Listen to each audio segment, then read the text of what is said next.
Thank you all for meeting with me. You're all doing some wonderful work destroying the world, but I think it's probably time for us to reevaluate. Yeah, sorry for the interruption, but I think we're in the wrong meeting. We're not here to destroy the world. We're here to save it. You see, we are some of the leading leaders of liberal causes, and I'm with the Human Rights Campaign, who focus on LGBTQ plus and trans rights. You see, I have the equal sign to let you know that I'm a good person. Oh, excuse me, women's reproductive rights. Climate. Free Palestine. Open borders. I misspoke before. You guys are not destroying the world, okay? You are saving the world. Hey, whoa, what's up with those scare quotes? Pretty sure I didn't use scare quotes when I said saving the world. Again. The important thing to keep in mind is that there's a big election coming up, and you and I, we're all on the same page, okay? So if we want Biden to win, he needs to win in order for us to save the world. If we want Biden to win, you folks, how can I say this? You might need to tone it down just. Tone down what? Oh, that's a good question. You're women's reproductive rights, right? Okay. Excellent branding, by the way. It's much easier on the ears than baby murder. So kudos to you on that one. But opposing any restrictions all the way through to the 9th month, I mean, you see how you're kind of tipping your hand, right? Makes people think, wait, maybe they actually want to kill babies. And we do, obviously. No, we don't. Oh, No, we don't. We don't. right. We don't. But you see how it can kind of look that way. So that's all I'm saying. Let's tone it down. And you, immigration, clearly we don't want a completely open border that undermines any sense of national sovereignty, driving down wages for the working class and overtaxing the welfare state. So let's go a bit easy there too. I mean, why not something like this? Why not something like diversity is our... Are you trying to say diversity is our strength? Yes! How do you say that without laughing? Oh my gosh.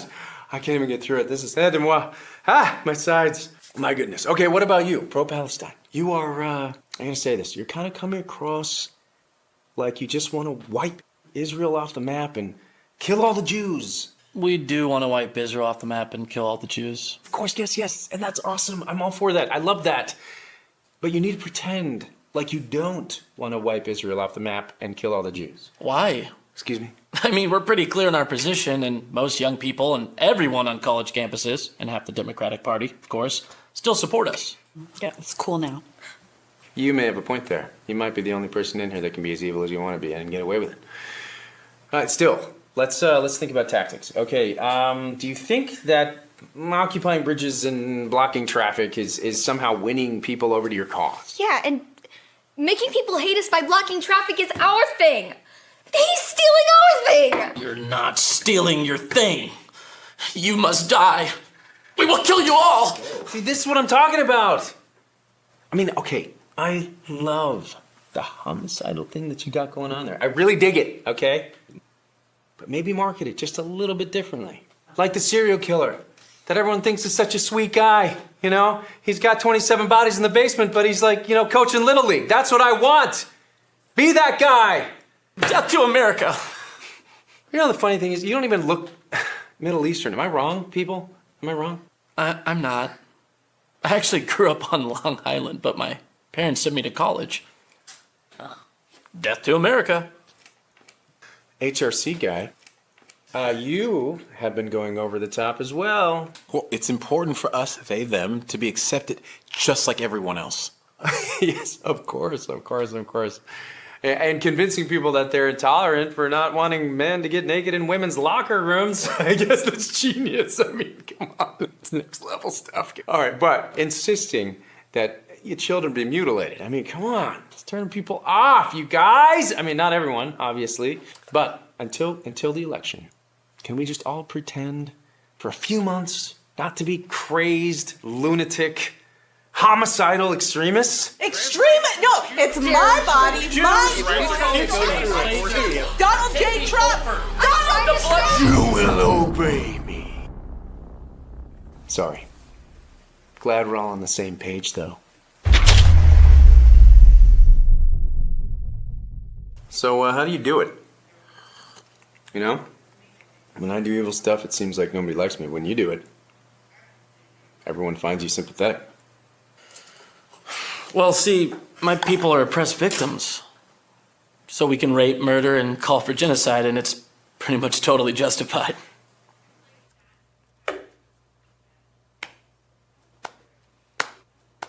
Well done, Ahmed. Well done. Hey you!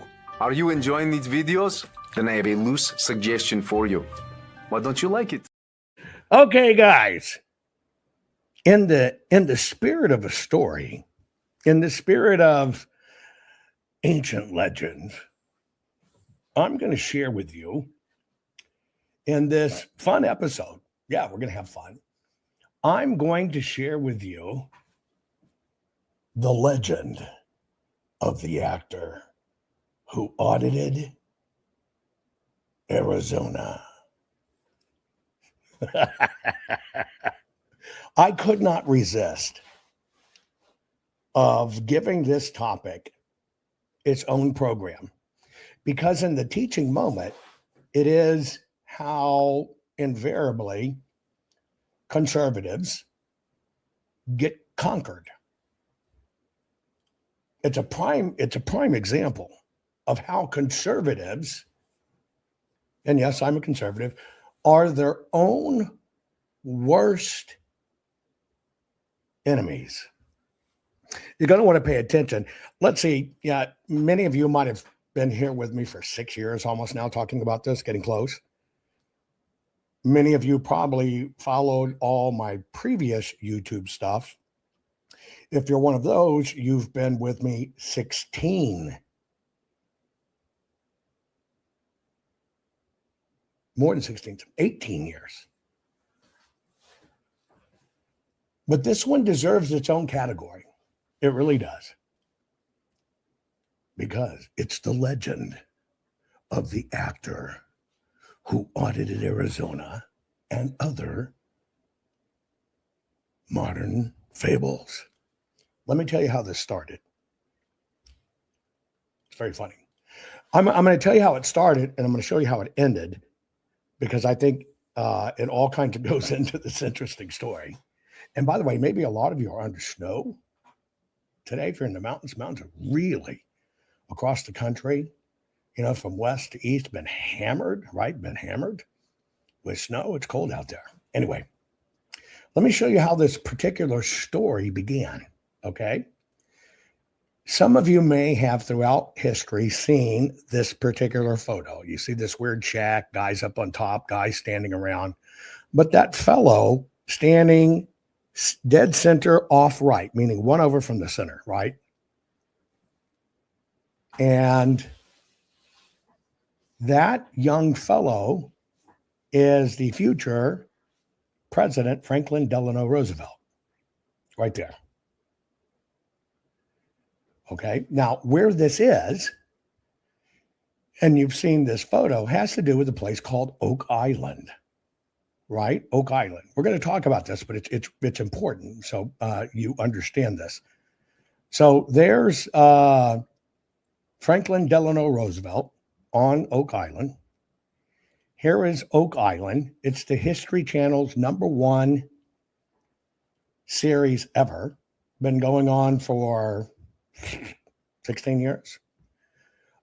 Here is myself doing exploration. There's the Laguna brothers in the background. Now, let me share with you how this started, because it's really kind of interesting. I'm doing a bunch of work yesterday. A lot of my stuff is, at my desk. And a ping that comes across on Twitter, somebody's talking about me. And it's somebody who follows me. And this is Bad Kitty Unleashed. And I see this post, and it's like, fire blaze, fire blaze, fire blaze, fire blaze, fire blaze. Doesn't anyone know why an Oak Island TV actor audited an election?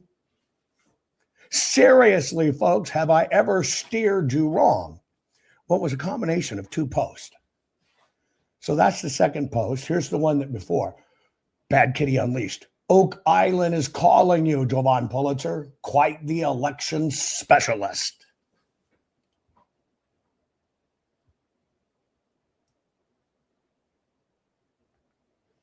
And so I'm getting called out. And I'm getting called out by somebody who has a 158,000 plus followers. All they do is post on Twitter. They've posted over 200,000 posts. I thought I post a lot.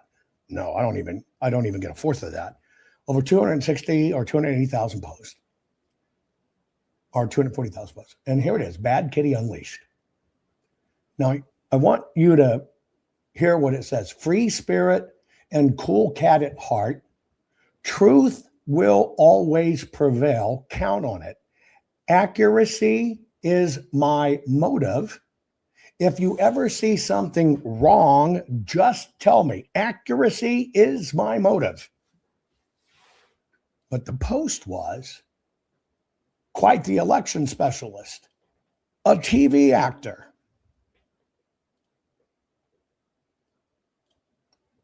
Okay. I'm going to jump to the end, if that's okay. And then I'm going to connect it together.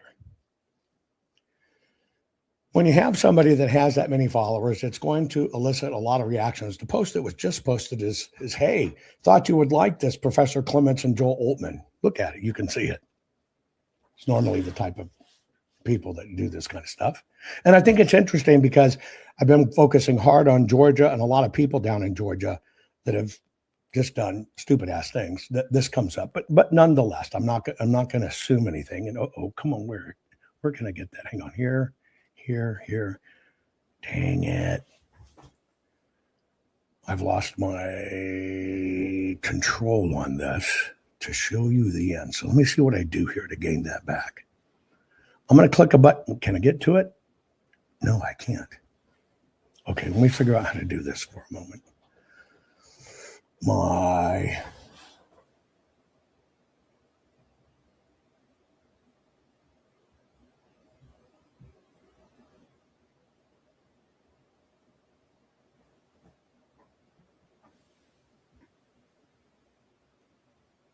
Okay.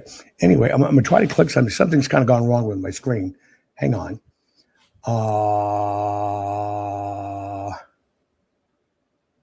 Ironic cross. Jovan's a legend. Let me just see if it unlocks my screen. Damn it. Something's up with my screen. Okay, here's what's going to happen. Okay. I cannot talk about when, where, or how either put, and this is just somebody in chat, just to let you know. I cannot talk about when, where, and how I'm either called in for a security briefing or talk to the president or do certain things of that nature. That's not social media material. And when those things happen, everybody who attends has to leave their cell phones behind. You're sworn to secrecy, the whole bit. So I want to let you know, although it's kind of titillating to ask that, that's just not how it works. And you won't hear that from me because that would be violating confidence. You're going to see my screen glitch for a moment. I will not be gone. Hang on 1 second. Here it goes.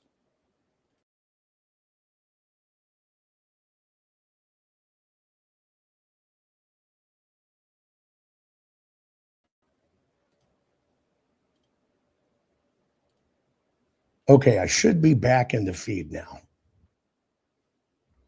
Let's see, it went out and good. I got control of it again. So it takes a second. Sometimes the system has to reset. So many people get on different chats across the channels and stuff. The system has to reset. So here I am. Okay, back on. The camera looks fuzzy.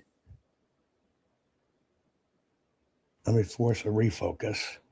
There you go. Okay. I'm going to hop to the end of this story because I think the end is just as weird as being called out in the first place. You ready? I invited Bad Kitty on. You see it. Come on, we'll talk about this. I don't know if it's a him or her. I'm going to assume it's a her because it's Pepe's grandma. Or is it supposed to be Pepe's grandma? Whatever it is. That's the real handle. I said, come on, let's talk about this. Well, they replied. And I'm going to show you their two replies. That's the last part first. Okay. Here's the reply. in Twitter. Imagine being your supporter all these years and searching for a doc and finding this. This should have come from you first. Shocked is putting it mildly.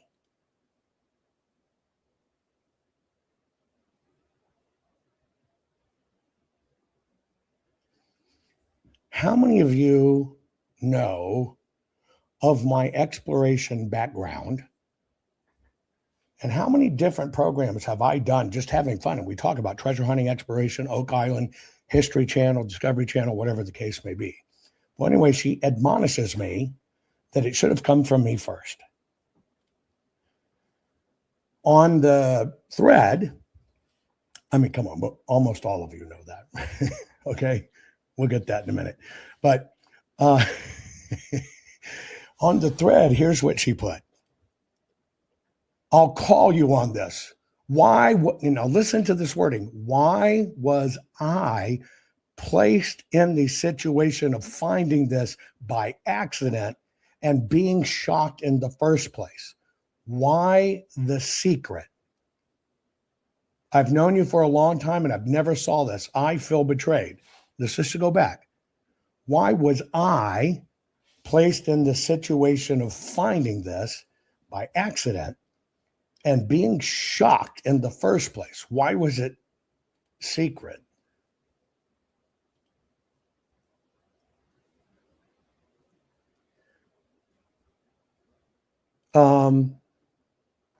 This is kind of odd. And let me tell you why it's kind of odd.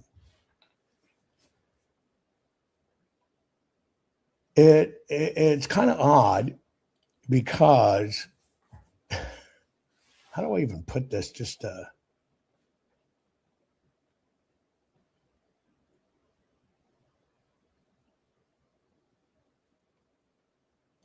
It is the most successful television series, reality series, in the history of the History Channel. 160 countries. Let me see how many languages we are in now.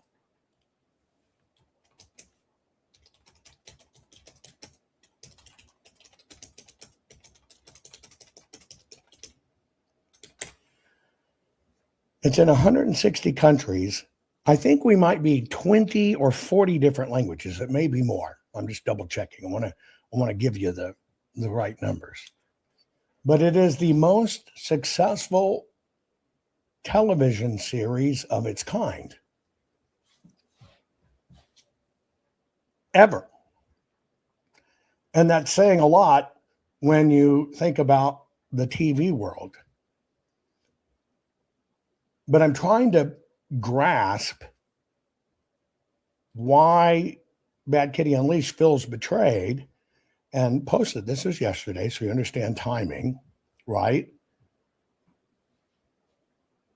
Why was I placed in the situation of finding this by accident and being shocked in the first place? Why the secret? I've known you a long time. I've never saw this. I feel betrayed. So I did reply to her on this one. This was this morning before we just came on.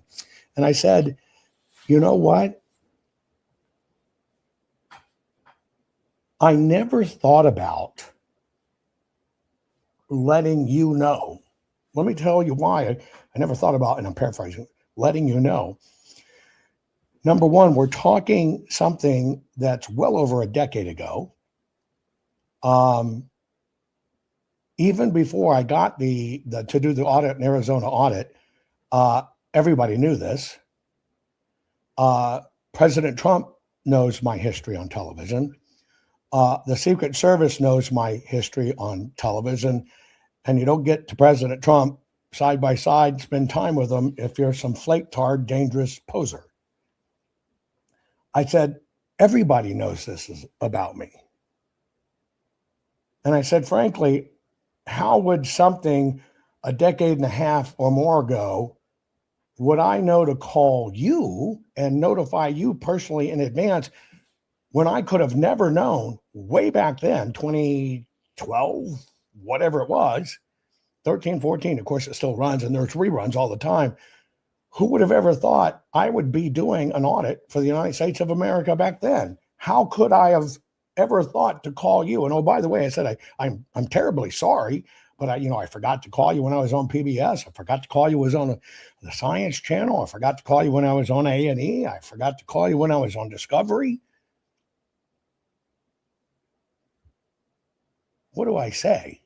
What do you say to something like that? What do you say to somebody who I said in my post, I bet you don't have the ethic and personal fortitude to correct what you just said? Because you kind of painted it out like I was some poser. Now, of course, that all took off on its own. So I'm going to retell you the story, right? Any single show, and it reruns 10 or 15 times every single week. And it's been going for a decade and a half. Okay. It will get any time, and it's going to get between 3.5 and 5.4 million viewers. In its first run, there were 414 million viewers. It went to 200 different territories. And by the way, it was 40 languages. I was wrong. It was not 20, 40 different languages. It's one of the largest television franchises in television history.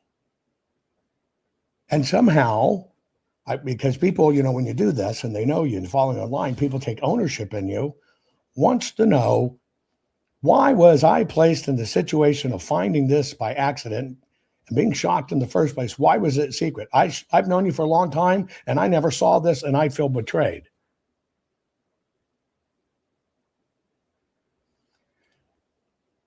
It's had several billion viewers around the globe now, a decade and a half later. Several billion. Now, you clearly said on your Twitter, you clearly said it, truth will always prevail, count on it. Accuracy is my motive. And if you ever see something wrong, just let me know. So I'm going to let you know. I'm going to let you know a few things. I know that sometimes, and let's go back. When I was 15 years old, I got my first part in a movie. Does that make me a movie star? No. I've done a lot of TV, thousands of hours. Used to be on Fox. Does that make me a TV actor or a TV star? No. But I can tell you what. I don't think being on TV sums up who a person is in totality, or being in a movie sums up who a person is in totality. I think maybe in modern day, but I've kind of heard of people that were on television, right?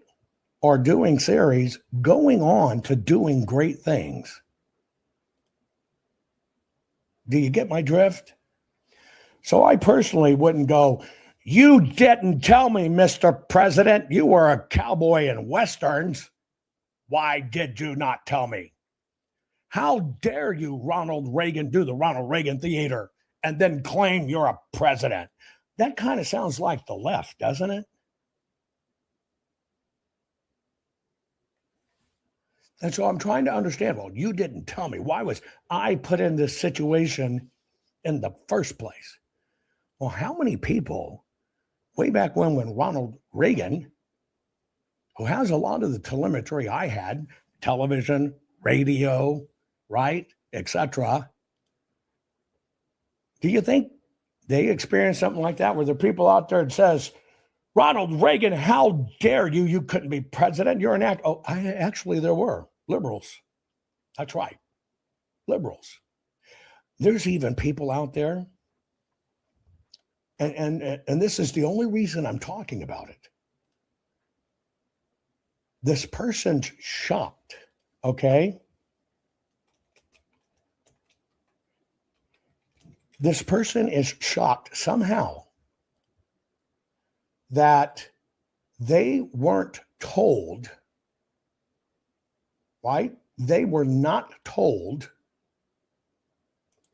by me personally, I guess. I don't know that I have been featured on television and PBS, et cetera, et cetera. But she clearly says it. Why the secret? Why did I just now find this out? Now, I'm trying really hard, just like anybody else. I'm trying really hard to understand this. And I'm going to give you the story because I got an interesting story to give you on the background of this. I think you'll love it. I really do. Right? All kinds of good comes from any questions like this. All kinds of good comes from any question like this. And this is why I even cover them, because it's interesting. And so, but for all fairness, she's correct if she's a she, and if she's not, okay. I didn't let her personally know. I actually didn't know who she was back then. Probably that's my mistake. I hope she realized that President Reagan did some of this quote unquote acting stuff, although I wasn't an actor. Guys, do you think I should tell her? Do I think I should tell her about Trump? I mean, this is only a treasure hunter TV actor with another TV actor, but do you think I should tell her? I don't know. Let's debate that one. Let me do drop some names on you, because if you're a cad or a grifter or whatever, because you did some work on this famous island, well, we kind of have to start with Franklin Delano Roosevelt, don't we? Franklin Delano Roosevelt was deeply involved, and I mean deeply involved, in Oak Island. Right? Working his ass off on the island. When I got the phone call, here's how it came about. It's early springish, winter was closing out. It's coming to spring. I get a call in Montana outside, says the History Channel. I answer the phone. Or I get the call from the house and say, hey, it's the History Channel. They want to talk to you. I'd already known the History Channel and the people there and all kinds of stuff. And they said, hey, look, we went ahead and did a program on Oak Island called The Curse of Oak Island. Season 1 had just aired. And I said, I saw it. I said, you're going to be in trouble, because all you're going to do is have people walking around looking for wood. And they laughed. And they said, well, that's why we're calling you. You're the only team in the world that has a terrestrial treasure team that actually does exploration. And would you consider, on behalf of the History Channel, would you come up? And we're going to do season 2, but we're really terrified because season 1 was supposed to be 6 shows. 1 was so bad we didn't even air it. But we do know we have a hit. But we've got to treat this right, because it is obvious this is going to take exploration skills. And this place had already killed several people. Right? And one of the holes inside the island had killed 6 people.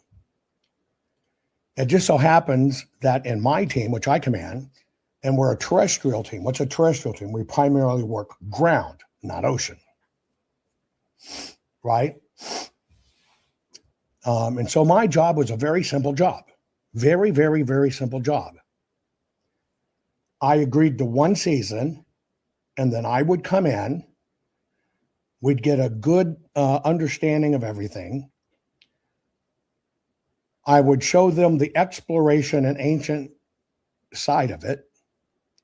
I will put my team down in the hole that has killed 6 people, and we'll get them jump started on how to more handle this professionally. That was my job, right? Not an actor. And so we came in 2 different times and taught them basic exploration issues and techniques. I brought in the scanning equipment used in the oil field, ironically, and the scanner used, meaning the person and team that used to scan the Titanic And I said, okay, here's what I'm going to do. I'll put my people in, but we're going to combine it with deep ocean scanning, but we're going to use it on the ground. We'll do it here. And I brought in the scanning team, worked with all the big companies and stuff. And let's get this all done. And let's get a really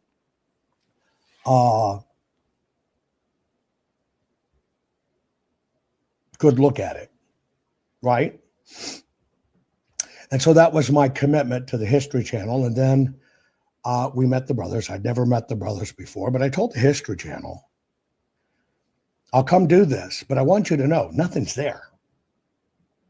In fact, you've got the history wrong of what this really is. How did it form? What did it do? Whatever.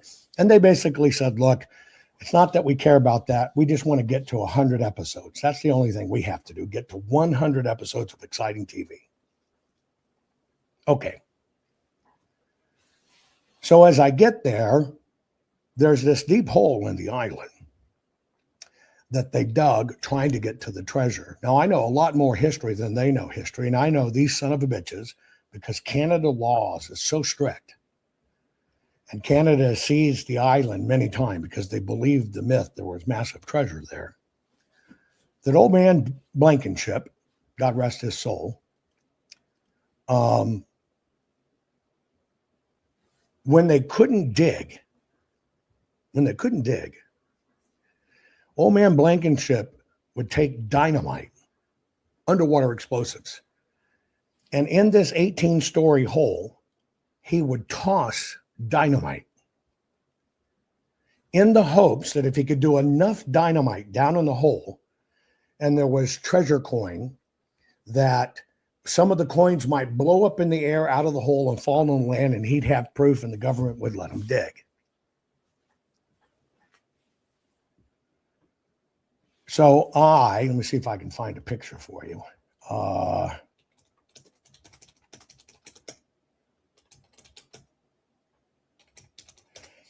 So I, knowing that and planning that, the first thing I had to do is I had to shore up the island. So we had to engineer decks and just all kinds of stuff on the island to stabilize this massive, dangerous hole. Let me see if I can show you a picture here. That they had dug and blown into this island because this is where they thought the little bitty depression originally was. So they dug and dug and dug and dug and dug and dug and dug and dug and oak planks and all this other bullshit. Let me see if I can put this on my screen. Hang on. And so this is this massive unstable area with a hole punched down in this island, 18 stories deep, and it had already killed 6 people. Okay, 6 people. And so part of my thing with the island is I've got to figure out how to get a crew down this thing and not get my guys killed, where it had already killed many, people. So the first thing I do is I start shoring this thing up, and I bring the most advanced equipment in the world, because that's what I do. You got to understand, command is not just only exclusively a Navy title. It's also a title in professional exploration when you command an exploration team, which is exactly what I do. So a lot of you that see stuff out there and see the commander part, it's simply coming from my rank of commanding a team. And so I'm putting my team down in this hole to try to understand, okay, what are we looking at? What's going on? How does it work? And I'm having to teach these people the history of this island that they didn't know and what really connects. But I'm going to put 2 of my team members in super peril doing it if everybody doesn't understand what happened. So I have to take them all around the island. And by the way, you can see from this photo, it's really near to shore. It's not really far off, right? But, and that's me, Norman, when I'm in the field, that's what I look like. And I'm out there, we're just basically scanning it, shoring it, and getting up because I'm going to drop my divers in. Anyway, we did. And even before I could drop my divers in, many of you know this because I've talked about it before, I have to fight with the History Channel because they don't want to put in a woman. All of my teams are male and female pairs. I don't use exclusively guys because guys predominantly are egotistic fucking assholes and get each other killed. So the way I balance it in true life or death situations is all of my teams are male and female counterpoints. Because I know in the field, in the face of danger, the guy will always lie to me. Give you an example. A lot of this has to do with the Arizona audit. If you were to look at my team, see Beast there in blue? If you were to look at my team, that's where all the colors from the Arizona audit come from. I'm having to monitor remote teams either by drones or aircraft, or I'm miles away and I'm looking. So all my teams are in color coordinated. And so if I was watching on a cliff far away and I see blue fall off the cliff, I know I got to go get a 6'6", fucking 350-pound dude and try to extract his ass out of there. If green goes down, if a light green goes down, then I know she's 120 pounds. Get it? And better decisions. So I can be talking to somebody like Beast on the radio and I'm tracking them. And I'm going, are you standing on the ledge of that cliff? He'll go, no, sir, I'm not standing on the ledge of that cliff. And I go, are you telling me the truth? You're standing on the ledge of the cliff. No, sir, I'm not. But see, everything's recorded. I get their cameras when they come back. And he's fucking standing on a rock about that big, which is unstable. And it's a 2,000-foot drop. That's the kind of stuff guys will do. So I always put the women with it because it was the woman that got him back off of it. And I get really good decisions out of women and super critical high stakes. When you got to write trained women, all the women are trained military, and his partner, she can still take her AR, break it down, blindfold it, put it back together, and shoot you at 1,500 yards. Anyway. And putting the teams in there, History Channel didn't want a woman to go in the hole. And they wanted to stick us with some other bullshit divers. So I'm not doing it. I'm not putting my team's life in the hands of somebody I don't know who's doing this just for TV reasons. And then they actually said, get this, she's too ugly. Granted, she's not really a great-looking woman. 30 years police, fire, and rescue, one of the top team cave diving in the world, but they decide she's too ugly. Of course, you know me. I said, fuck you. By the way, they're married. They're a husband and wife team. I said, this is the only team in the world that can do it, that I trust. Don't want a woman in there? We don't dive. Fuck you. Because these guys never consider the fact that those old guys had been constantly throwing dynamite down this hole. Constantly over the years. And I go, you want me to put 2 lives in there, right? I'm managing everything on the way down. They're going to go down 18 stories. It's filled with debris. It's blown to batshit crazy. It's super pressurized. They tried to think you can do it with suited divers, commercial divers in Canada. They get 9 minutes. We went down with rebreathers, which means I can stay underwater if I had to for more than 24 hours. They didn't even have the right gear. And if you go with a professional dive, you're tethered. We knew at the bottom there was a hole about this big, and we had to get through that hole to get to the interior of the island, to the caverns below. Anyway, that's the TV bullshit of it. But that's the history of this island. Now, Miss Bad Kitty tried to make it like I was some actor who got the audit. Well, let me tell you a few of the people that were involved in this. This is the Astor family. You are looking at William Vincent Astor. It was his father, the one that died on the Titanic. They were one of the original funding families because this was wildly expensive, dangerous exploration even way back then. Admiral Byrd. You may have heard of Admiral Byrd. You know who Admiral Byrd is? Yeah. He's the guy who flew over the North Pole for the first time. He was the guy who the Royal Geographic Society had all the hoo-hoo about, and the U.S. military got the Medal of Honor, right? One of the most famous polar explorers of the 20th century, especially in Antarctica. He was the one that, used modern aircraft and logistics. Well, Admiral Byrd got invited there. Another person who, believe it or not, was in exploration, loved anything daring in exploration, Errol Flynn. Errol Flynn got invited there. Hey, Mr. Flynn, do you think you can help out?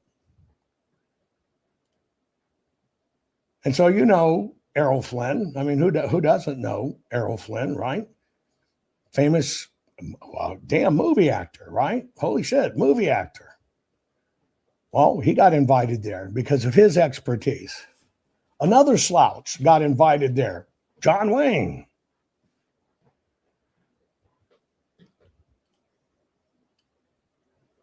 This is kind of what upsets me about what Bad Kitty posted. When you think of all the famous people that got invited there, all the famous people involved, I'm in fucking pretty good company, don't you think?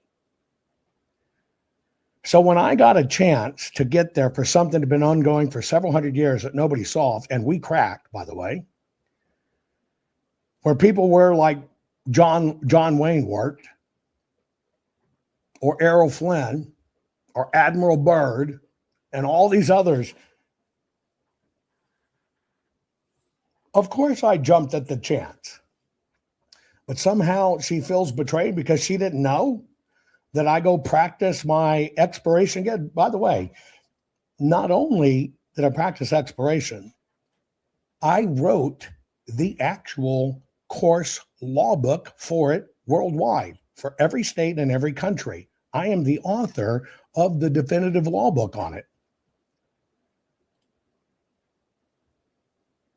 I've written hundreds of books on exploration, lost treasures, etc. Of course, I got the call. There's no one like me in it. And by the way, let me just read to you what I replied, right? And I'll just give you my reply. So I wrote, because she says, where is it? Let me put it up on the screen. This. Folks, have I ever led you wrong? Now, this is, anyone know why an Oak Island TV actor audited the election? Here's what I wrote back. Tell me if I was wrong and not giving her the truth. So I wrote back, now this is interesting. Actor? Well, you have it wrong. Once I retired from technology, I began international exploration, especially since I wrote the guidebook on international and national rules of finder keeper's law. I found my first ancient Spanish treasure as a child, and I've always been fascinated by such. Anyway, after I wrote over 300 books, yes, you read that right, on lost treasure history as a forensic historian, then one day I just come off working on an expedition in excavations in Belize, and I got a call from the History Channel. Why did I get the call? Being a land-based legendary team, right?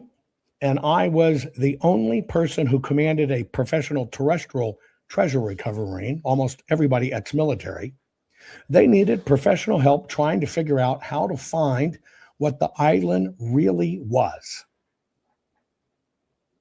I put in quotes, there was no treasure there. And more importantly, how to get inside that 18-story deep hole, which had previously killed 6 people. My team, my command, are the only ones globally which have such skills and expertise. So the History Channel hired me both as a forensic historian and professional explorer to help. The previous famous names associated with the mysterious island were Franklin Delano Roosevelt, and John Wayne, and Errol Flynn. You might know those names. Let's see. So I jumped at the chance to become part of that short list. In short, we taught them all we knew over season 2 and then placed in the deep scan team from the Titanic to do the rest once we were done. And now here we are. So was I or my team actors chosen? No, of course not. Now let's look at you. You took a rumor, more than likely fed to you by others, and ran with it. Did you reach out to me? No. Did you try to find facts? No again. Did you actually publish the actual facts? Nope. Did you lead people wrong? Yes, indeed. So what kind of account are you? People come to you for facts, yet you prove here, you post none. How about you come on live, Kitty, and let's cover my background skills. How did I get into the audit skills for elections? Well, right after the election, I got a call from the White House about QR codes used on the ballots in Georgia. Those are my 207 patents. I was asked if the codes had been used nefariously. I reported back, no.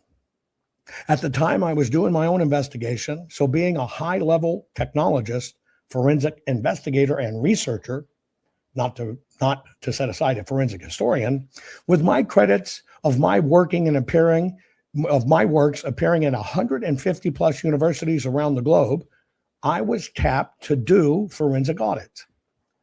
But then again, you could have just reached out and asked. I would have pointed you to all of it. Bad kitty, and bad advice, and reporting too.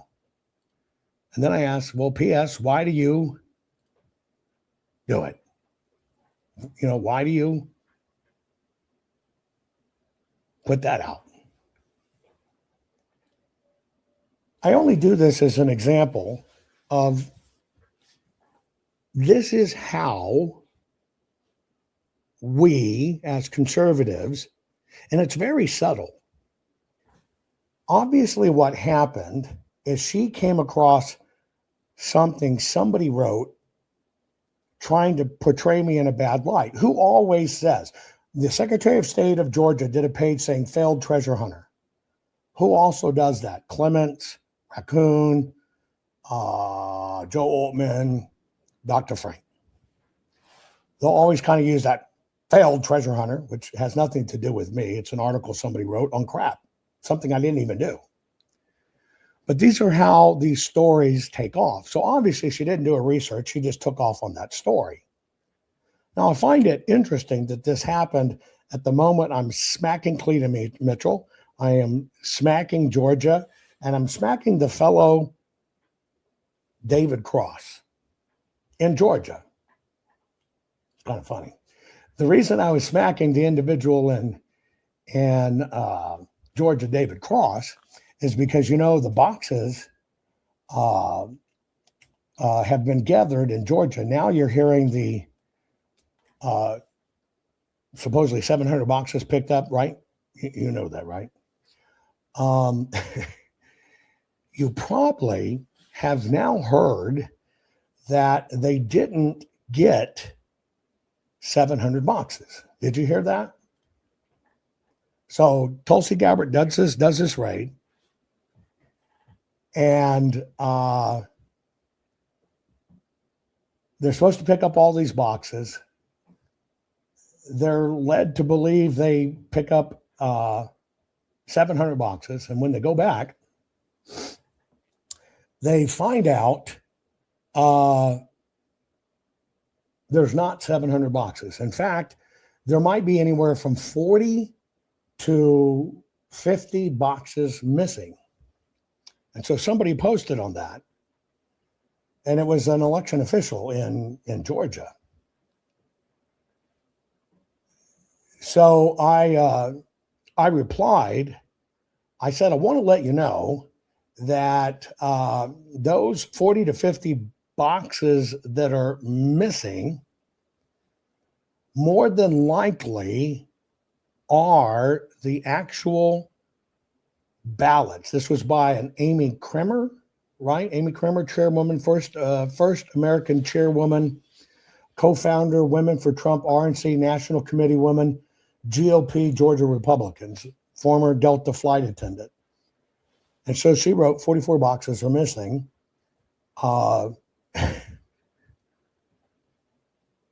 What do you think about that? And so I wrote, it's easy to point out what may actually be in said boxes which are missing are the ballots, since that's the estimated number of boxes it would have taken to hold the number of ballots we were supposed to do kinematic artifact detection on. But people like, and I tagged them, Georgia Ballots, David Cross, made sure the system panicked and suppressed them. And then I wrote, David, maybe you should run for office on the Dem side. Well, he replied.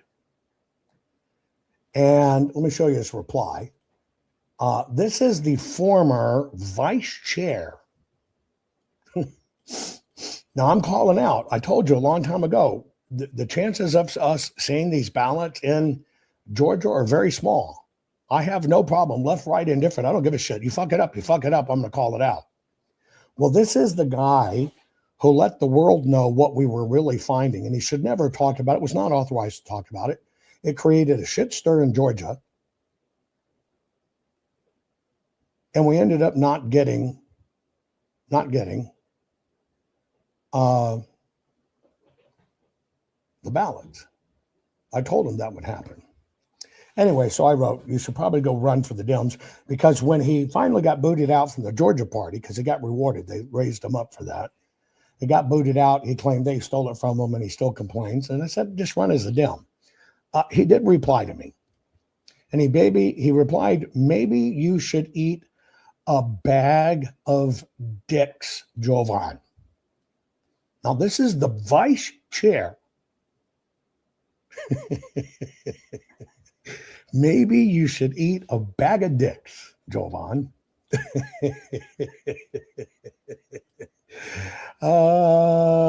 is the vice chair of Georgia, who wanted to be the chair, who wants to represent that state. Well, that's pretty funny. Tell me to bag of dicks. Well, I didn't let it go. I said, well, what sizes and flavors do you keep handy, David?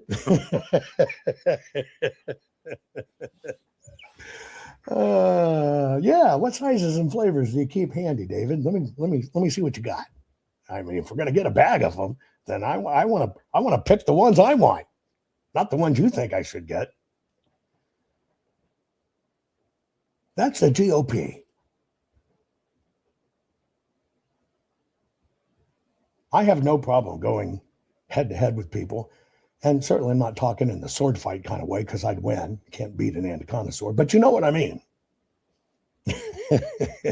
All right, David. Yeah, what sizes and flavors do you keep handy there, David? You got a kind of like a Baskin Robbins thing going on. That's the GOP. That's the GOP. I call them out for what they did and how they hurt the audit and the shit they played, and all they can do is tired juvenile shit like that, which is okay. I can play with the best of them.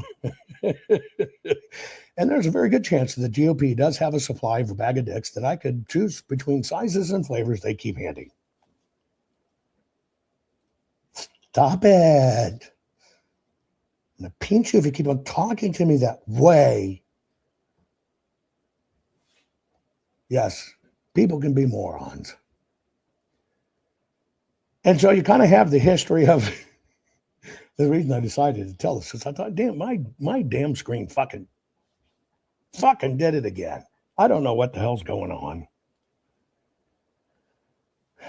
Quick reset. I said wieners. Hold on.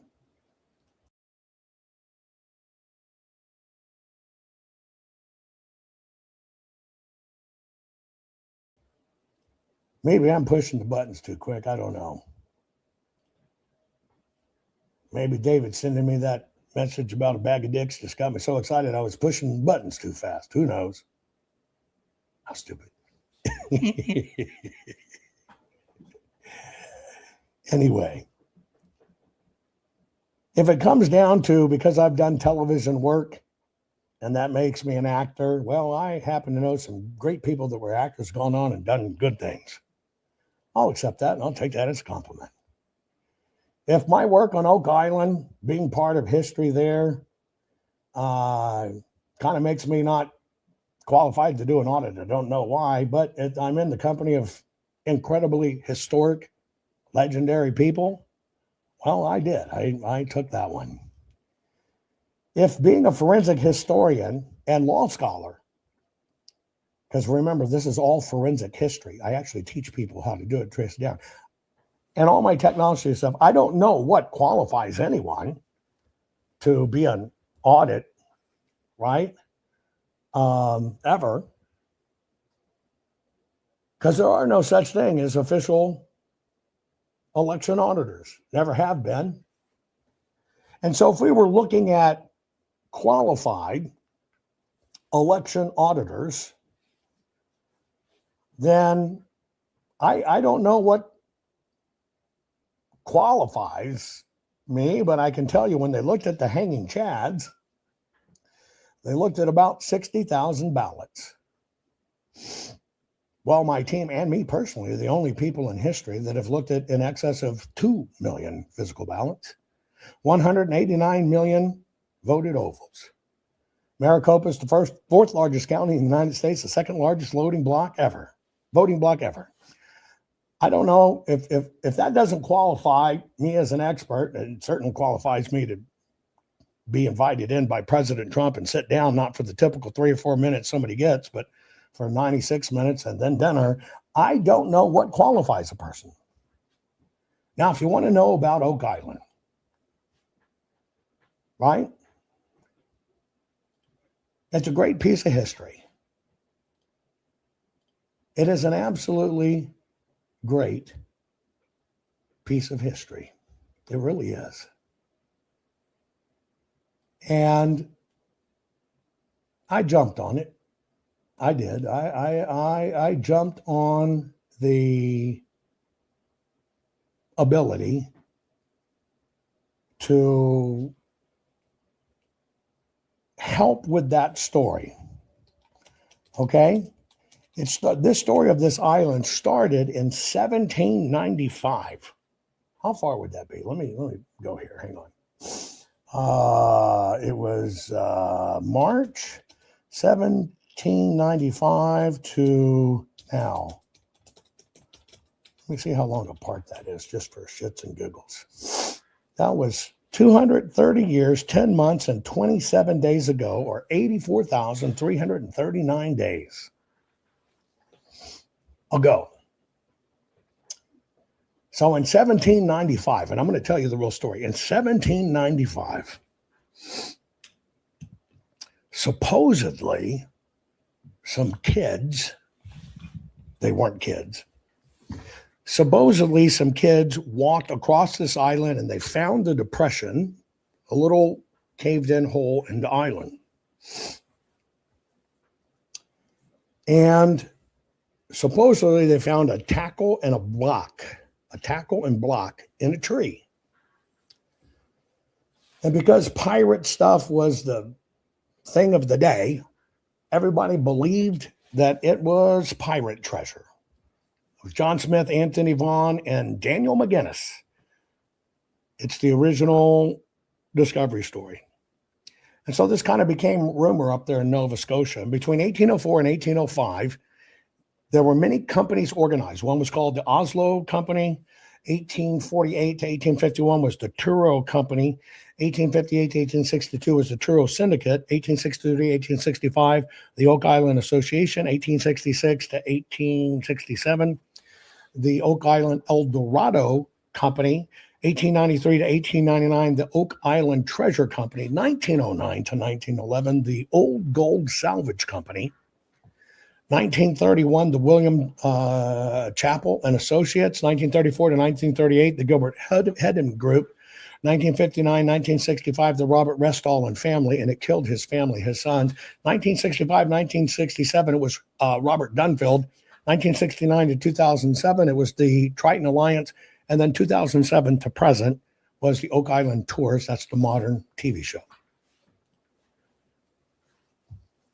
So these kids on this island find a depression. And at that depression, they think there's gold. And it's that little depression that led to that deep hole right there. But here's the picture that shows more. Okay? This is the edge of Oak Island to the shore across the way. You're not looking at Oak Island. You're looking at the neighborhood across the way. That's how far it is. It's about a schoolyard away from the land. You don't really see that. Okay? You don't really see that. But people remember Oak Island because it kind of looks like an elephant. I tell people it looks like an elephant pooping a birthday cake. You see that little round island off the ass of the elephant? Well, here's the story you're never going to be told. First off, you see the causeway there. That's how close it is to the mainland. Here is what Oak Island is. Always has been, always will be. Long ago, when a lot of the northern part of the oceans were still frozen solid, ancient explorers from the east, yes, from the east, the Far East, Holy Lands, Mediterranean, etc., they would come, ancient biblical roots, they would come to the Americas. It's where King Solomon got all his riches, although history will not acknowledge that. And the reason they could do it is because the Gulf Stream did this, and it circles back, and it lands in Nova Scotia. Well, all of that upper ice, about 15,000 years ago, was still solid. So all you had to do is put a boat in the water, and you kind of floated along the ice, and you would ultimately end up where the ice would break. Is just about where Oak Island is. Oak Island was a jetty of land where freshwater ran. It's called Gold Creek, by the way. Freshwater ran out. And so Oak Island was the nearest stop without getting out of your boats or ships inland and taking your whole cruise that you could refill your freshwater reserves. But it wasn't an island. It was a jetty, right? It's kind of stuck out. Everything you see on the left-hand corner of the room of the image, that was all still connected. So the ships would pull up to the deep side, top of the elephant's head, that's the deep side. And they would basically walk right to the stream, which is kind of where you see the causeway now, and that's where the stream and stuff used to be. And they would refill their waters. Now, we knew this. I knew it going in. I said, Oak Island was a re-watering station, easiest way to do it, for ancient mariners that were coming to the Americas way back when. And I said, so it's not associated with gold or pirates or even the 1800s. I said, it's much, much, much, much, much, much, much, much, much, much more ancient than that. I said, it's so ancient, it's probably the most important discovery in North American history because it rewrites everything we know. And so I told the producers, I actually know what this is, but we'll be glad to come in and teach you. Now, we have no say what they teach about. None, zero. If you were watching in this episode and two, you're looking at a symbol. You see the bare ground right there? You're looking at a symbol carved in the stone. This is the highland, up on the highland of Nova Scotia, right there, landside looking down on the island. And those are ancient petroglyphs. I've done many episodes on this. But basically what it is a star navigation map. Now you're watching me right there. As I take out my gear, we scanned it, we've LiDAR'd it, turned it into 3D, and I take little bitty clicking lights and I put them in the little divots and they start flashing and you're able to see how they're stars. Well, it's a star map. Not like Star Trek, but a star map. And I said, now stand up. And I had them turn around and they're looking out basically towards the bay, towards the island. I said, this map, what you're looking at, since it shows the Northern Cross, I said, why is the Northern Cross inverted? Well, when you look right here, you're looking at the Northern Cross. I said, what that is to tell you where to put your boat back in, to go back across the ocean. This you're going to put in right here. It's going to take you down the side of Maine, and then you're going to hit the Gulf Stream, and it's going to counter kick you, and you're going to sail right back to the Middle East. And they said, well, what is all this other stuff? And I said, well, that's the star configuration of Pleiades. And I showed them Pleiades. And they says, well, it doesn't look like Pleiades. I said, you're not looking at it right. See, we look at Pleiades from west to east. How do they look at Pleiades? They look at Pleiades from east to west. Why did they look for Pleiades? Because when Pleiades comes up on the western horizon and you're in the east, that's when you sail. You point for the Pleiades, right? So it starts right on the high horizon. You see the Seven Sisters. And ancient mariners would follow it as it did this. That's what points you to our lands. I said, you're looking at it in reverse because you have a western-centric look at it. So I showed them everything, and I showed them right there, not too far from our feet, long ago, a cache. They didn't cover a lot of this on the program. A cache of coins was found from ancient Carthagena, ancient Carthage. We're talking biblical times. Ancient Carthage is North Africa. And I said, the carving you see on the stone and the language you see on the Oak Island stone is Proto-Canaanite Berber. And I decoded them all for them. I basically, here it is. It's ancient prototype Berber, which they thought were treasure markings and stuff. And so I showed them and gave them all the history. Here's how it is. Here's how it ties in, even to the fact of finding incredible ancient artifacts. And they really didn't know what they were looking at. Some of the old trees, which got pulled out of, and I'll wrap this up here, but some of the old trees, oak trees that got cut, the oak trees were not native oaks at all.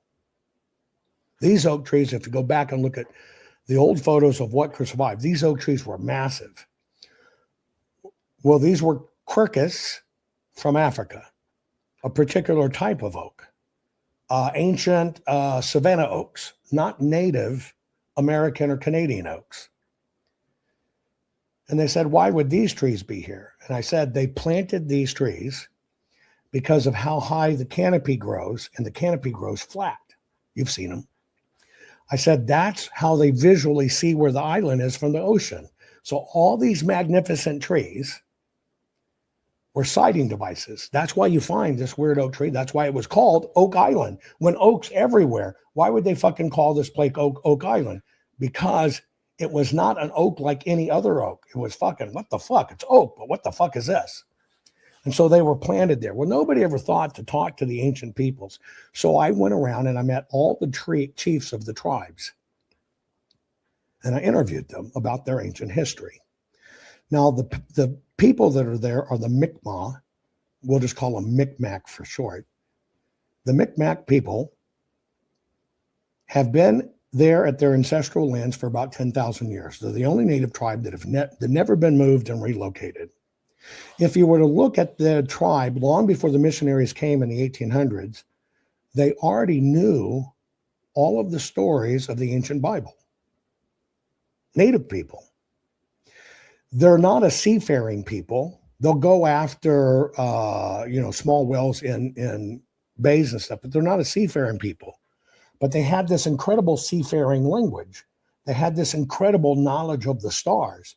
They had this incredible knowledge of things that were in the Middle East, and 1/3 of their language was Egyptian. Yeah. So I'm showing them all this stuff. When I talk to the ancients talk about a time when people came, and they planted those oaks. Well, those were the sighting devices. Well, over time, when everybody was trying to excavate this island and they're cutting down the oaks, one of the oaks that they cut into, when they were cutting it up, they hit something near the pith. Now, the oak trees are about yay big around. The pith is the bullseye. So as they're cutting in it, about 2/3 of the way in, they hit something metal. And there's 3 of them. And they pull them out. And it's a point, like an arrowhead. And there were arrowheads so deep in the tree that they grew around the ancient bronze. They were ancient bronze. Not flint, not anything, ancient bronze. What happened is those spear tips, which is what they were, even though locals tried to say, oh, those were just log rollers, was bullshit. I had to debunk all of that. Those spear tips were sent to the National Military Weapons Testing Laboratory, and they came back belonging to the Romans. They were a particular Roman point. And they were embedded in this tree. And so basically some of these guys getting water a long time then were shooting their shit, shot them in the tree, and they got stuck in the tree, and they left them in the tree, grew around it. So the mystery of Oak Island is massive. It's just got told through a filter that's wrong. Now I'm going to tell you what the money pit is we dived, and I'm going to tell you exactly what it is so you understand. If you go back and watch season 2, I put my team down in that dangerous hole. We scan it. I use the device that's used for the oil field when you got to drop down several miles in a pipe, about this big, you got to drop it down, and you've got to look for hairline fractures to know where the well is going to compromise and implode. So I chose the right piece of equipment. Bring in the scan team from the Titanic, drop this device down a pipe that was right next to the hole, and I can kind of look at everything, and it goes all the way down. That's how they knew there was a cavern below. They drilled with pipe first, and then it just opens up, and we scanned it. If in fact you remember that, and you remember old Dan Blankenship spent his whole life there, how did he end up buying the island? He charged people to treasure hunt, and that's how he was able to acquire all the fucking lots. Treasure hunt always paid for this place. Anyway, you'll see me release that scan to Dan Blankenship. Let's see, I'm here, scan team, me, Blankenship, Marty Lagina, and here Dan Blankenship, he's passed now. He says, I'll be damned. I never thought I was going to see the bottom of that damn hole. Now, what that structure is a Mycenaean tomb. We're talking going back to the time of like Helen of Troy. It's a tomb. There's a stone sarcophagus in it. You can see the pots and everything else. But there's a really catch with TV. If anything, in their contract with the government, because the government has seized the island many times, if anything gets found that's before that 1795 date, the government gets to seize the island again. That's Canada for you. And Canada allows no exploration in their oceans. So to protect the television show, even though you're watching it happen with my team, they had to kind of make a dodge because we showed it's an ancient tomb, which is what we knew. Now let's talk about the money pit. You've always heard this story of planks and dirt, and there's 10 levels of planks going down to this thing. Yes, all those oak planks were there, but it's in reverse. You hear of an island that has this big hole, it had planks, and it had these water traps, right? These booby trap water traps. Well, here's what they are. It's actually in reverse. When waters receded around the island, there were cuts into the cave system in the island, which was always there. So you can kind of walk through the island, get fresh water, because there's all kinds of springs and stuff, and get to the river instead of walking over the island. The natives always knew of this place. What happened is if you were to look under the water, now this is only about 10 feet, 15, 20 feet deep at this edge with the causeway. The left, that little birthday cake, right? It's round. You can see it's rock. It's round. That's an additional tomb. That's why it's perfectly round. It's a tomb. Underneath the water there are 3 stacked stone pyramids and battlements. So at one time, a pretty good battle took place here, probably over the fresh water. And that's why when you look at the McGinnis Foundation, and I'm looking at it, I'm talking with a geologist, and I'm looking at this old home with the McGinnis Foundation, and there's these cut slabs of stone, and I'm asking the geologist, where does this stone come from? Because it's not here on the surface. And the geologist says, well, that stone about 150 feet down. And I go, did anybody ask where in the hell this stone came from that got to the island that only appears 150 feet in the interior? And they go, wow, I never thought of that. So I turn and look at the island and I flash LiDAR across it. And what I could see is how they dragged the stones up the shoreline from that little bitty pooped birthday cake. That's the McGinnis Foundation. That's how I was able to find that that's a tomb, and that's where they dug. And down, when they got down, they were cutting out those big slabs of stone to get them out, and they drug them. You can kind of see it in that photo there. Maybe I can zoom this up. But this is the difference between knowing what you're doing and researching it properly so you understand, okay, how do we look at this? When I show it to you, it'll become very apparent. Let me just find the image. Hang on. Damn it. Give me a minute. There it is. Let me get up in my browser here.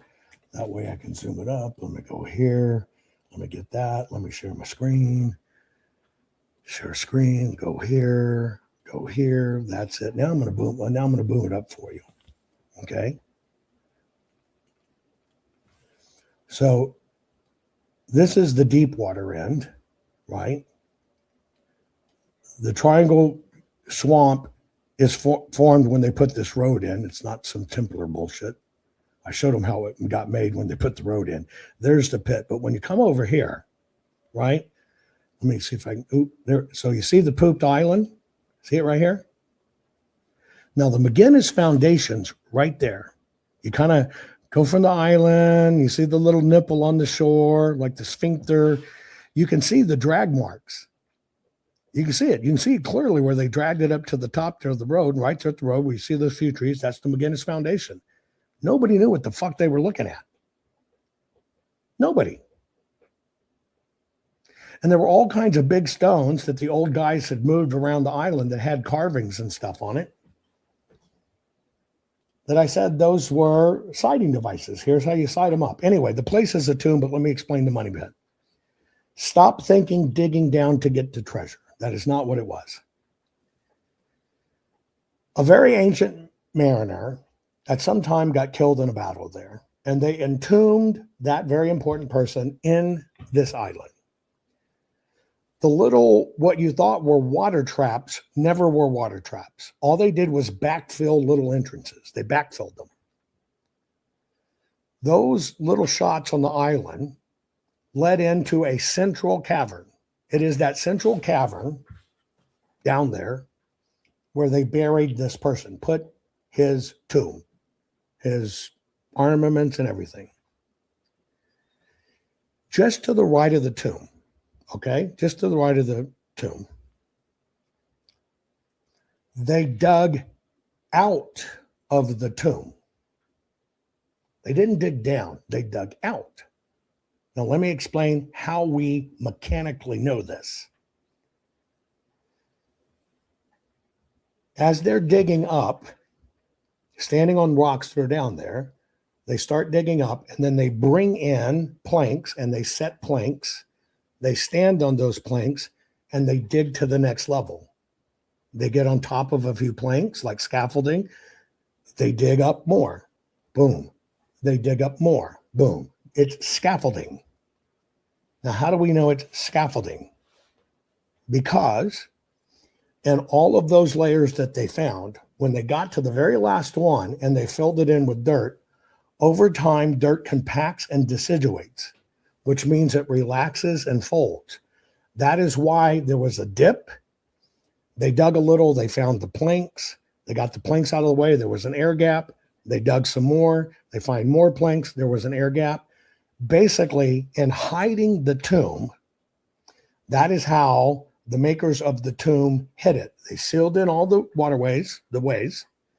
They used scaffolding to get out at a whole totally different location you would never think, in the middle of the woods, and then they covered it up. Over time, it kind of sank. That's it. That's all it is. The very steady rise, and now you got to understand, we're talking about an event thousands of years ago. We're not talking about an event from the 1800s or 700s. The water has climbed, okay, enough that it started seeping in these little channels that were packed. And then the land itself has 9 springs on it. And so as the older guys started digging, because they didn't know anything about the island, as they would dig around in this hole, they broke what's called a static clip. Let me tell you how this works. The reason they call it a booby trap is because when they first excavated the hole, they got down. When they came back in the morning, it was filled up. All that happened is they broke the static barrier. All this water kind of set in homeostasis over time. It's called a static clip. It's like when you draw your finger in sand or dust, and you can make little rivers, but if you knock a little dent in the dust, it'll go the other direction. What they did is they scraped down enough that the water that was there, the natural water table that was there, it kind of broke the static clip and it just started seeping in. And that's why it filled back up overnight, which they always thought it was a booby trap. Never was a booby trap, ever, period. And that's what Oak Island is. It got many people interested in exploration. We knew what it was from the beginning. There is no treasure, never has been any treasure. The treasure is the history. But then there's a problem with the history. And the problem with the history is what collides with Canada and Manifest Destiny. The ancients have always told you ancient mariners came here. Have always told you. Ancient mariners came here. King Solomon and all those guys, ancient mariners were getting stuff to supply the Bronze Age. This is all, you got to understand, Nova Scotia is the mouth that comes down the St. Lawrence Seaway. It goes to the Great Lakes. What's missing in the Great Lakes? Billions of pounds of copper. We know it was mined. Billions of pounds of copper was mined. But we don't have copper artifacts in America. We don't have them. The copper's missing. Well, what happened is there was an ancient trade route. They would come in by this very route. They would come down the St. Lawrence Seaway. They'd go through the Great Lakes, getting to Michigan. They mined the copper, and they sent it all the way back to the Middle East, and it is what fueled the Bronze Age. That's a forbidden history you're not allowed to know. We chased it all the way down to DNA. We chased it down to artifacts. We chased it down to shipwrecks in Turkey. Can show you it came from Michigan and everything else, but it's opposite of Manifest Destiny, and it'll never be allowed to see the light of day because it opens up a unique thing that foreign countries, like Saddam, his family says they discovered Americas. And by the way, technically, they were the ancient Berbers. And so it creates an amazing clash of history that is not allowed to be talked about. And so it's suppressed as much as it is. I just happened to be the team and manage the team that cracked it and put it together. They never accounted that science would catch up. So if you were to look up the ancient Turkey shipwrecks, there's a little thing called ox hides. You'll see them with Egyptians carrying these things that look like a double Y on end. That's copper ingots. They're big. They would dig a hole in the ground, that shape. They'd fill it with melted copper. It would dry. It would get to the ships. They transported that all the way back to the ancient Middle East to fuel the Bronze Age. Well, I found the places they smelted it. The way I found it is because it was discovered a long time ago that archaeologists walked in and go, what are all these funky altars? Were they doing human sacrifice? Which is the bullshit. Had all of these little designs in the ground. Rounds this big, and ox hides. Let me show you an ox hide. Hang on. Anyway, I found in our history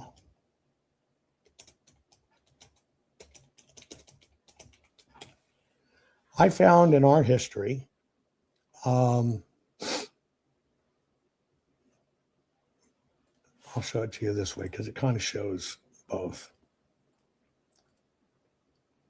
I'll do it this way. Sharing my screen. I found some old files in the United States of America that archaeologists found these little weird shaped altars on the ground that were vitrified, meaning burned really hard. You see how this Egyptian here, which is, by the way, these two, they're actually Syrian, not Egyptian. But you see them carrying that shape on their shoulder right there? 1, 2. Okay, it's called an ox hide. Now they made it like this so it could be easily picked up. This is pure copper. Here's a better depiction of it. That's pure copper. Okay? Now, the molds of these, meaning in the ground, were found here in the United States of America. Archaeologists, not understanding what they were looking at, they knew they had been subjected to high heat. But they thought they were altars. But I'm going, why would you fucking lay flat on the ground to pray to something? That's stupid. But ultimately, child sacrifice altars. Well, they found a structure with it. And the structure was an Egyptian temple. A bona fide Egyptian temple. Now, this was a radical discovery. And so the Americans, under Roosevelt, the subsequent Roosevelt, Theodore, sent for an English scholar who came to the United States of America, and he looked at this thing and goes, holy fuck, what is an Egyptian temple doing right here? Like, holy fuck. And so our nation had a crisis. You got all this site. Now, I tracked this all the way down to DNA in the peoples who have the Minoan gene. But back then, when they discovered all this, they discovered all of these artifacts and all this stuff. And they're freaking out. What do we do? What do we do? What do we do? Because they're basically saying, fuck, our history is not what it was, and other countries may have a claim. Well, I want to let you know this was technically on the East Coast. It was in Tennessee.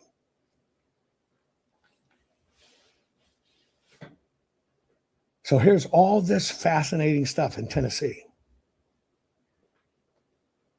And so our country, in order to protect that secret, they documented, they didn't think people like me would ultimately find it and knew what it was. They documented it, and they built what you now know as the Tennessee Valley Water Authority. And that's why they put up that massive dam in Tennessee claiming we needed water when we didn't. And they sunk it under hundreds of feet of water. And that whole valley.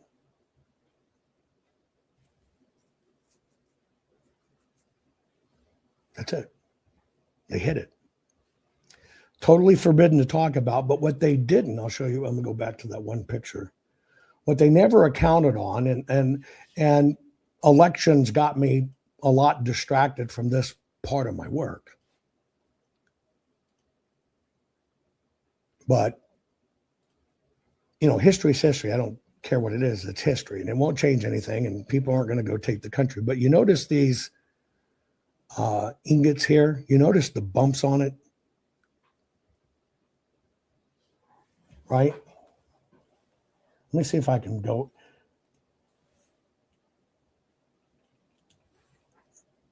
Let me see if I can get a good picture. You see all those little bumps there? Do you know what that is?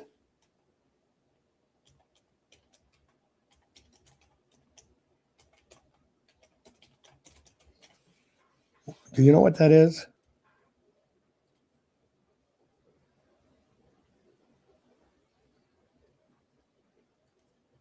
Put it in chat. Tell me if you know what that is.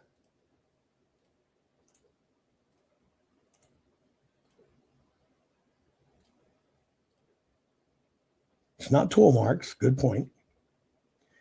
It is patina.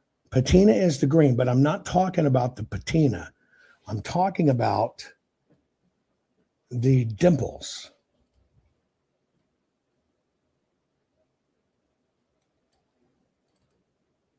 Not algae, and it's not gold. Let me tell you what that is. Do you remember when I told you they made a mold in the ground, in the clay, the Delta clay, the Tennessee clay and sand? They made a mold. They would take hot copper, and they'd pour it in it. Do you remember me telling you that in chat? Right, in Oreo? Well, that's the soil. You're not looking at soil marks.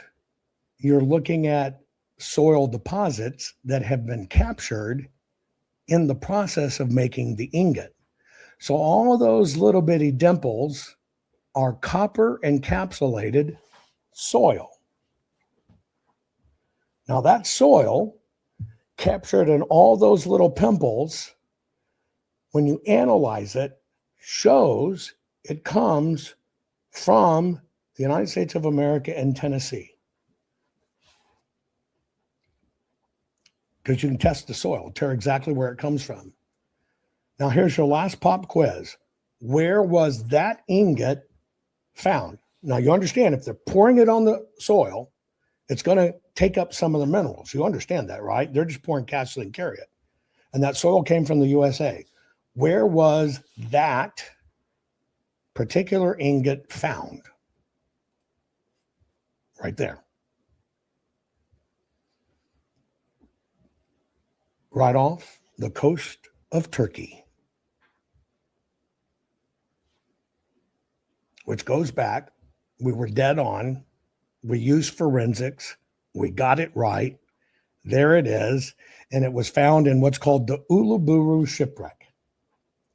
I know that sounds really weird, but it's the Uluburu shipwreck. And on that shipwreck, there are all kinds of pieces of copper, all kinds of massive artifacts, ingots, coppers, decoration, everything found on those ships. And you can take those artifacts, whether round, flat, or thing, and you can pick them up, and you can come back to the old images of the molds in Tennessee, and you can drop them right in the slots. But that's forbidden history that is not allowed to be known. I think we may be getting to the point that it can finally get out. But it goes back to even what I fight today with forensic. Our governments fucking lie to us nonstop. There's always a fight, always a political issue, etc. Always. This is the source of the claim of Saddam, funny, or not Saddam, hang on, brain fart, Gaddafi. See, Gaddafi was ancient Berber. Muammar Gaddafi, when he said, my family discovered America, he's actually telling the truth. It was those ancient Berbers that came to the United States of America thousands and thousands of years ago. They didn't stake a land claim, but that's what this secret battle is. A lot of time is over. It's deeper than you can imagine, longer than you can imagine, etc. So how did we get here? We got here because one woman, I assume she's a woman, on Twitter, somehow, see, fire, fire, fire, fire, fire, fire. Does anyone want to know why an Oak Island TV actor audited an election? Seriously, folks, have I ever steered you wrong? Right? By the way, this original thing, hey, Oak Island is calling you, was posted by many other peoples, including Altman, Clements, etc. So you now know what this account is tied to. And frankly, she says, I betrayed her because it should have come from me first. And how dare I? Was they not told? She won't apologize, won't admit that they're bullshitting shit for other people. Why was I placed in a situation of finding this by accident? Why the secret? Well, news fucking flash. Not only would I've never thought to call you a decade and a half ago, but just a quick question. Who the fuck are you? To wonder why I didn't tell you. When you say you're a longtime watcher of my program, and almost everybody knows this about me, where the fuck were you? I think the questions belong over here, not on your side. But there you go, folks. Now you know the modern legend of the actor who audited Arizona and other modern fables. But I do find it interesting at a time when I am hammering on Georgia, and I'm hammering on the system, and I'm hammering on President Trump to do what's right. Isn't it amazing that these bullshit stories designed to discredit me all of a sudden come out again? Do you think that's a coincidence? No, it's a battle tactic. And it's always been going on. Share this program. Love you all. Can't undo it. That's number one. So the president does not have to declare, hey, I want this under critical infrastructure. It is done. All the president does, he has to ask nobody's permission. None. Zero. He just has to do it. All these states have been showing illegals on the voter rolls. All these states have been showing the massive numbers of people that are on the voter rolls that shouldn't be there. They are showing the motor voter crisis that put this on. He doesn't need to do any of this. It's already done. It means he has sole responsibility and fiduciary duty to protect the United States of America. And all he has to do is say, I have determined that our critical infrastructure in the United States of America under our elections has been compromised. We have evidence, state after state after state. Therefore, I am stating effective immediately, because we cannot guarantee the integrity of our voter rolls. We are immediately shutting down the voter rolls. Now, this will not affect your ability to vote. If you are an American citizen and you have a valid ID and you are a registered voter, this will not affect your ability to vote. This in no way blocks anybody's vote. But we cannot guarantee your vote will count. We cannot guarantee your vote will not be canceled by the vote of an illegal. Therefore, we are taking measures to protect you, the American people. And the only way we can do that is to temporarily block the use of the nation's voter rolls under critical infrastructure, Code 42, The elections will still go exactly as they've always gone. You will be able to vote. If you are an American citizen and can legally vote, you will be able to vote. And it won't matter if you're gay or straight, black, brown, or purple, you will still be able to vote. But in order to protect you, your rights, your liberty, your freedom, America's laws, and America's Constitution, you're going to have to do your part. And you are going to walk in to vote in the midterms, because we cannot guarantee you that our systems are clean enough that your vote won't be compromised. And we don't want anybody's votes compromised. Therefore, in participating with this country, you'll simply take your ID during the midterms and you will go in and vote. We hope you understand that this is to protect you, because we know, whether it's Democrat, Independent, Republican, or otherwise, that our nation's voting structure and system and its integrity is important to you. And just like every Democrat says, we don't want any suppression of the vote.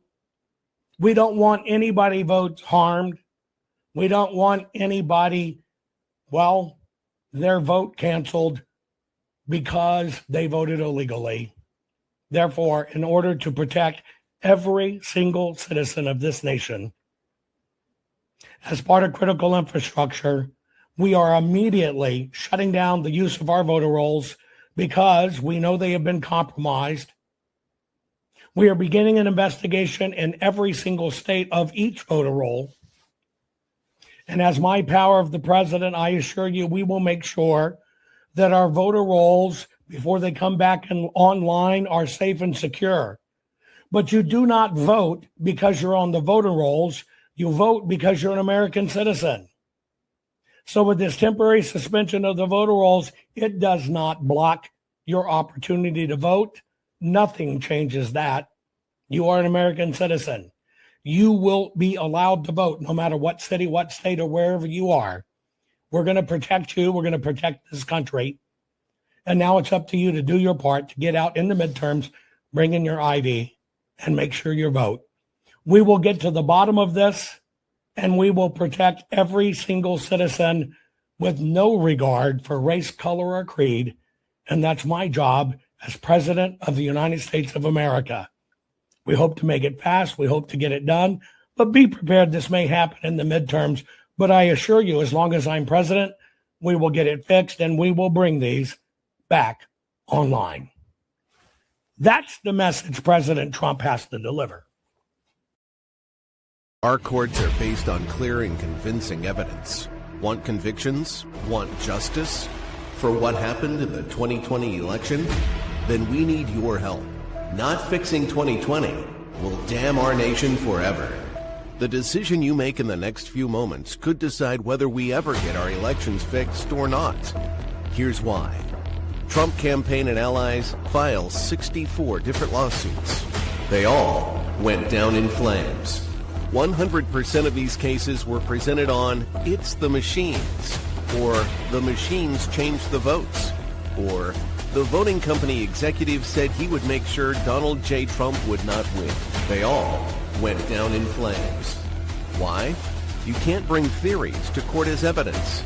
No supposed Zoom call or six-degree polynomial math theory or census data is or ever will be proof of fraud. You can't bring theories to court as evidence. Here's why. In both civil and criminal law, the side making a claim carries the burden of proof, and prosecutors must prove guilt beyond a reasonable doubt. Without physical or otherwise verifiable evidence, a case cannot meet this high threshold. Physical evidence is the key. The question is, did anyone get relevant, reliable, provable, testable, and duplicatable evidence of what really happened in the 2020 general election? And the answer is yes, absolutely. The full forensic audit of Maricopa County, Arizona is the only evidence-gathering work which gathered relevant, reliable, provable, testable, and duplicatable evidence of what really happened in the 2020 general election. Evidence so damning that the system, the deep state, and those who pull the strings of this country have fought to keep it hidden and have hoped have it be forgotten to time. Almost $3 million invested in time, funds, and efforts to unlock that which the system wanted hidden. But now, that evidence is in danger of being lost forever. So if you want what happened in the 2020 election fixed, then we need your help. Please donate to protect and secure this historic evidence. With the 2026 midterms coming up, the system is going to try to lame duck President Trump and then most likely introduce new impeachment proceedings. This is the evidence which will help win the war which is surely to come. We need to keep Maricopa County full forensic investigation and archive secure and ongoing. So if you want what happened in the 2020 election fixed, then we need your help. Please donate to protect and secure this historic evidence. We need your help securing the full forensic audit archives. Don't allow the only testable, objective, and reliable 2020 election evidence fall into obscurity. Millions were spent on getting it documented and tested. This is historic evidence. Not fixing 2020 will damn our nation forever. The historic Maricopa County full forensic audit effort processed 20,895,610 digital and forensic images of varying formats, resulted in 208 million individual evidence-proof files. The system processed over 58 billion forensic measurements, resulting in over 2 trillion individual base computations. No hopium, no hype, just hardcore forensic evidence. Please make sure the Maricopa County full forensic audit archives survive. Donate now.